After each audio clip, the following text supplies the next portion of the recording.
I thought we would start off, though, with some excellent news. And it was the announcement that Lula da Silva is planning to run for president in Brazil. And look, that's just a small part of the good news. The real good news is that Lula is now following Nando on Twitter. This is true, folks. Many people are saying, maybe Kale can pull up the graphic. I don't know if he has it at the ready. Many people are saying that Nando is one of the hottest Twitter follows in the world right now because former president of Brazil, current candidate for the presidency of Brazil, Lula da Silva, followed me on Twitter this week. I was very excited. I don't know really. I don't understand why he did, but I'm glad that whichever young staffer manages his Twitter account, found my account and followed me. But this is a big deal. This is like air horn time. Yeah, exactly. There it is. Sweet. That's very, very cool. This is a big deal. I mean, Brazil is one of the biggest democracies in the world in terms of population. It's the largest country in South America. More people live in Brazil than all the rest of South America combined. So, in the specter of not just Latin American politics, but global politics, to have a leader like Lula da Silva challenging for the presidency of what is, it has to be said, probably one of the worst governments in the world right now, the Jair Bolsonaro government. I mean, just the stakes of this election couldn't be higher.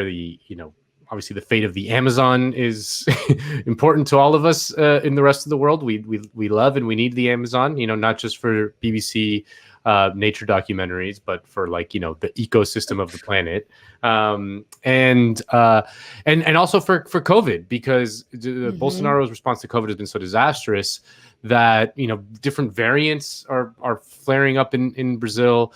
Again, it's a very large country. A ton of people live there, like over 200 million people live there. So we're going to be watching that one very closely. It is, you can't think of a better example of socialism or barbarism, right? That's what it is. It's a very clear choice in that election. It's not like the right-wing fascist versus some squishy neoliberal centrist, which is what we're used to in democracies lately. We're used to Trump versus Biden. We're used to Marine Le Pen versus Macron. We're used to the Spanish right-wing maniacs, Casado and all them, versus Pedro Sanchez. It's just it sucks. And this time we actually have a real alternative, a real choice. And it's going to be very exciting. It is exciting. And, I think it's just through years and years of covering politics and how much outcomes have kind of beaten me down or beaten my optimism down. So understand that that's where I'm coming from when I ask this question. But, I was thinking about what could possibly go wrong, because Lula was, tremendously popular in the election between Lula and Bolsonaro. And then, of course, as we all know, Bolsonaro and the judicial minister, Sergio Moro, essentially did a political stunt to imprison him. He was a political prisoner, and he was eventually freed, but there was a technicality, right? So the judge ruled that the jurisdiction in which he was prosecuted was not the right jurisdiction. So I don't know if they're going to try to prosecute him again in the right jurisdiction. But what I do know is that the people of Brazil find him to be tremendously popular because of what he did in lifting so many people out of poverty in that country. So it makes sense that he would be as popular as he is, and that it would take a political imprisonment of Lula to defeat him. Otherwise, he would have won that election. Well, you're right that his initial ruling was about this technicality of his jurisdiction, but in follow-up kind of decisions, they also kind of made Sergio Moro himself kind of, they invalidated all his kind of investigation, so they, in the context of Lula himself, it was quite narrow, but in the context of Sergio Moro, the courts really kind of slapped him down pretty comprehensively. I think that, obviously the worst case scenario in Brazil, which is not something that we should discount because it's a very real possibility, is the military steps in. It's just like, no, there's going to be definitely like the media campaign against Lula will be vicious, as Brazil's media is horribly captured by its ruling elite. I mean, the thing is that Bolsonaro is such a buffoon, and he's been such a disaster on this one issue, which is COVID, that even a lot of people who might have previously been like totally okay with him, like the, you know, Fernando Henrique Cardosos of the world, who were kind of squishy centrists who supported him over instead of the PT because they just hated the PT so much. Like those kind of people, like they just probably can't bring themselves to, gin up support for Bolsonaro again a second time around, given all that's been going on. Just given the obvious ludicrousness of his candidacy. It's a little bit like what happened with Trump, in which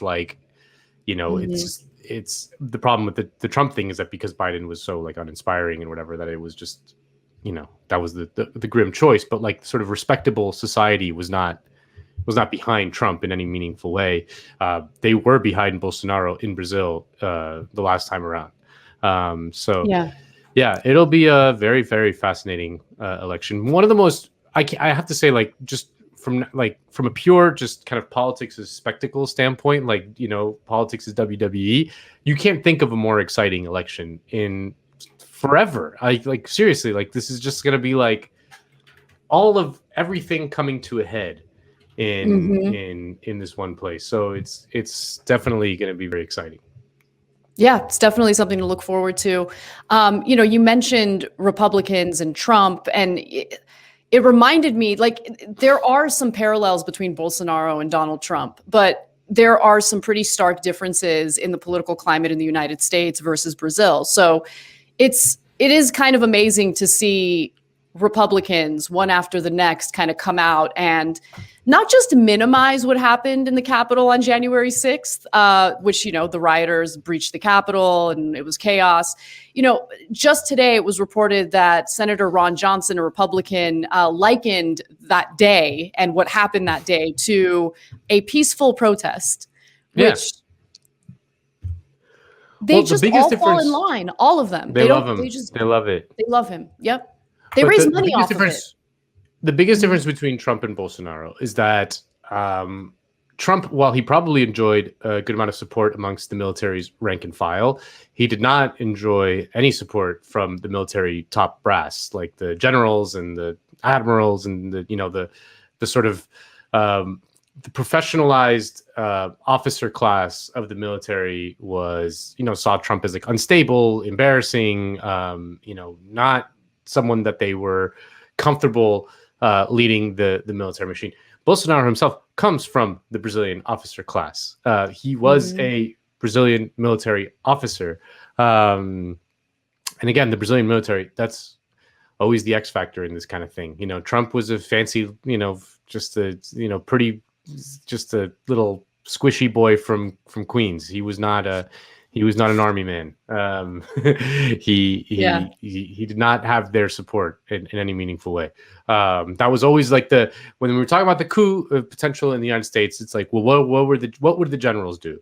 Would the generals support this kind of thing? And the answer was always no. They were never going to do that for Trump. Brazilian generals, I don't know. Yeah.